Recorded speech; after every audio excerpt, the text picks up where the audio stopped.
Yeah, I know that we've now grown up in a society that says that you deserve to live where you grew up, but the reality is that the history of America is almost literally the opposite of that. What? What? What? What? Ben, you're not just a snivel twit. You are an absolutely elitist prick snivel twit.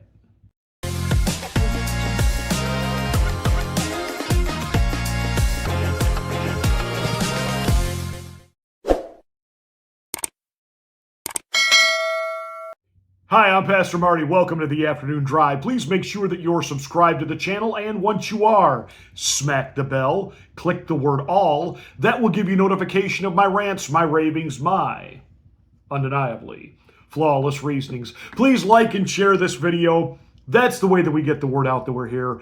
Thank you so much for watching. Thank you for being a part of the Afternoon Drive. And remember, if I don't say something that makes you mad, I probably didn't say anything to make you think. Warning, psychological nudity. Listener discretion is advised. Ben Shapiro is that little nerdlet friend people had that you really didn't like him, but you kind of put up with him and you let him hang around because usually he came from a rich family, which meant that, he had things like maybe an in-ground swimming pool, a game room at his house. He was too nerdly to actually know how to do any of that stuff. But you would hang around with him and put up with his, thinking he was all that and a loaf of bread because you wanted access to his game room, to his swimming pool. Yeah, basically you used him. And in turn, he got to act like he had friends. But eventually there comes a point where you can't put up with it anymore.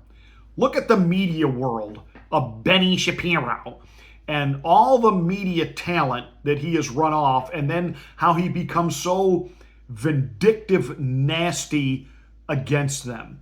I mean, Candace Owens, and he's just flat out lying about her.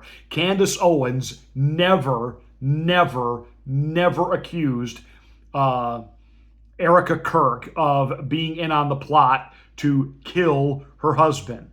That is just absolutely over the top, even for a lying little snivel twit like Ben Shapiro, and then to call out Megyn Kelly on. Of course, Ben's secret boyfriend, Dave Rubin, constantly out there, oh, Ben, he's bringing it. He's bringing it because, Benny wants us all to be mad at Tucker, and Tucker's anti-Semitic. Tucker's not anti-Semitic.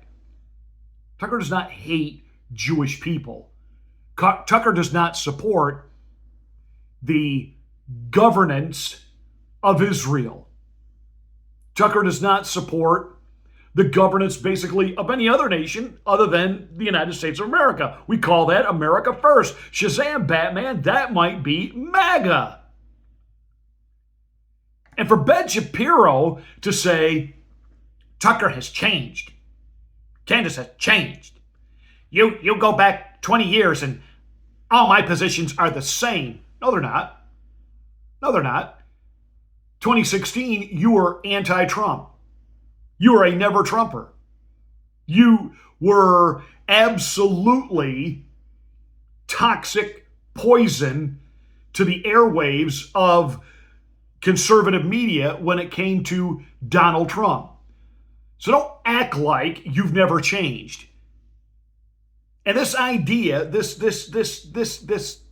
elitist that you constantly give out this advice nobody asked for, like this. If you're a young person and you can't afford to live here, then maybe you should not live here. I mean, that is a real thing. Yeah, I know that we've now grown up in a society that says that you deserve to live where you grew up, but the reality is that the history of America is almost literally the opposite of that. The history of America is you go to a place where there is opportunity. And if the opportunities are limited here and they're not changing, then you really should try to think about other places where you have better opportunities.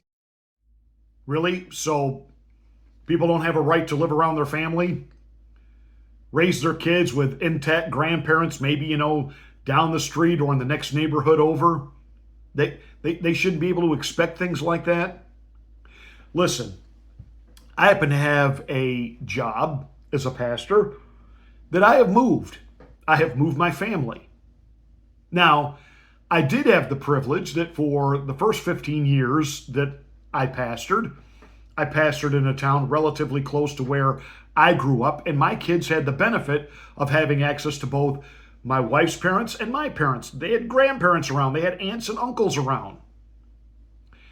When my oldest was 16 and my youngest was 8, we moved to Florida. And we stayed there for about 7 years. And my daughter, my youngest daughter, when she was a senior in high school, we moved to Ohio. It was a hardship for her. She was going to be valedictorian of her class. Her new school didn't allow senior transfers to qualify for valedictorian or salutatorian. She did, however, break all of their girls' basketball records, but that's another. That was her caveat. And then from Ohio, we have moved to Georgia. So I have moved a lot. But I'll tell you, I'm not anti people who want to stay where they were born and live their whole life there. That is actually the bedrock. When Ben Shapiro talks about that is not the bedrock of America, actually it is, dillweed. The generation of families in an area. The families that made up the town, made up the strong community that you had family to look out for you, to protect you, that is actually one of the bedrocks of our nation. And so this idea that, no one has to guarantee you to make any money there. Really, Benny? Just go work on an oil rig. Just go do this, go do that. Just go chase that almighty dollar. Okay, I realize members of military have to move. Sometimes for your job, you get relocated. Got it. But somebody who chooses and wants to stay in their community, this is a problem. Why? One of the things I realized when I came here to Georgia in particular, every place we've lived, we've always learned something really life-changing about the places we've lived and the culture. And one thing here is that oftentimes back in the day, maybe it was grandpa or the great-grandfather bought land. And I mean a lot of it, like 100 acres. And then what he did was, eventually he built himself a house on some of that land, cleared it, and lived there, whether he farmed it or worked a job, but he had all this other land. And as his kids grew and got married, he'd parcel off a piece of land, give it to them. They might put a mobile home on it for a couple of years while they built a house, built it themselves, didn't bank finance it, just built it.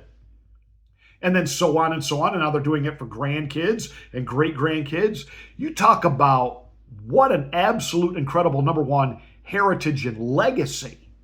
But number two, teaching them really good, sound financial, not starting out life in debt. What is it that swept Mamdani into office in New York City? A bunch of Gen Zers who not only don't know history, but they're already at under 30 years of age, drowning in debt from student loans to the fact that they think they can have everything now without working and earning and climbing up the ladder when it comes to your income. So literally on graduation from college, everybody from Discover Card to MasterCard to Visa to American Express is giving them these little pieces of plastic. And they're living above and beyond their means, and they are choking, dying in debt. And along comes Mamdani who says, I can do something about that. That's how that happened, Benny. And maybe if we had more people living and being with family and family looking out for one another, gee, then you don't have the burden of needing welfare, SNAP, because then the family is functioning at the way God designed. I know you talk a lot about God. You don't apparently really know him or even understand, even in your portion of the scripture, the Old Testament, how it worked, that family did look out for family. That is God's design, God's plan. So we're this whole, honestly, could you possibly say anything dumber? Let's be real about this. It's insane that we haven't raised the retirement age in the United States. It's totally crazy. Well, I had to ask. And let's be real about this. It's insane that we haven't raised the retirement age in the United States. It's totally crazy. Joe Biden, if that were the case, Joe Biden should not be running for president. Hey, Joe Biden is 81 years old. The retirement age in the United States at which you start to receive Social Security and you are eligible for Medicare is 65. Joe Biden has technically been eligible for Social Security and Medicare for 16 years, and he wants to continue in office until he is 86, which is 19 years past when he would be eligible for retirement. No one in the United States should be retiring at 65 years old. Frankly, I think retirement itself is a stupid idea unless you have some sort of health problem. It's totally insane that you believe that you should be able to work from the time that you are essentially 20 to the time that you are 65, which is a 45-year period, pay in, and then you will receive Social Security benefits sufficient to support you and your family, you and your wife or whatever, for like another 20 years. That's crazy talk. That is not fiscally sustainable. So let me get this straight. You don't get to decide where you want to live, and you don't get to a point in life when you can just hang it up and say, I want to live life. I want to invest some time in my grandkids, get to know them, impart some things to them, spend time, be available for them, be available for friends, maybe do some volunteer work, maybe pursue a hobby, or even, start some little business that I've always wanted to do, but I don't really have to depend on that to take care of me. According to Ben, no. Now, on the one hand, as a pastor, I can tell you, and having dealt with people, that I am a strong proponent that even retired people have a reason to get up every day. I do believe that God created people on purpose, for purpose, with purpose. I really do believe that. But I don't necessarily believe that your only sole purpose, Benny, is to get up every day and clock in somewhere and make money and make product and do that until you die. Because that shows me what a snivel twit, evil elitist you are. That you see the people around you that are not quote as successful as you see them all as just the little worker ants.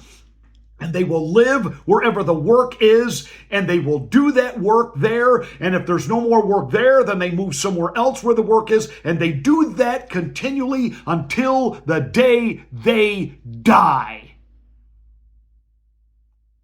That's Ben Shapiro. Funny thing is, he tells you you don't have the right to live where you want to live, but he'll make the argument that America needs to constantly defend and bail out Israel. I happen to support Israel. I don't understand why my tax dollars and my military has to defend Israel to make it safe for them to live there if I'm being told I don't have the right to live where I want to live in my own country. Ben, you don't see the glaring hypocrisy there? Of course not, because you're not actually America first. So why don't you just move over there?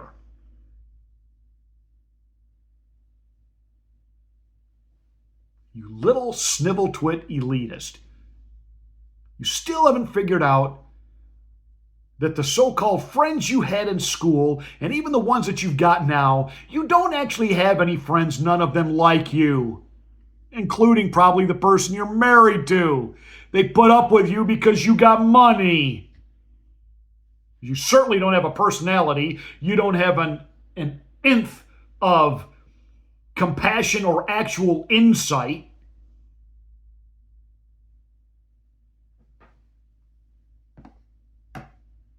Unbelievable, but it's really not. But what I don't get, why do you have the ear of the conservative movement? You're not an actual conservative. You are a elite, ruling class snob. And nothing you say should carry any weight anymore in MAGA world.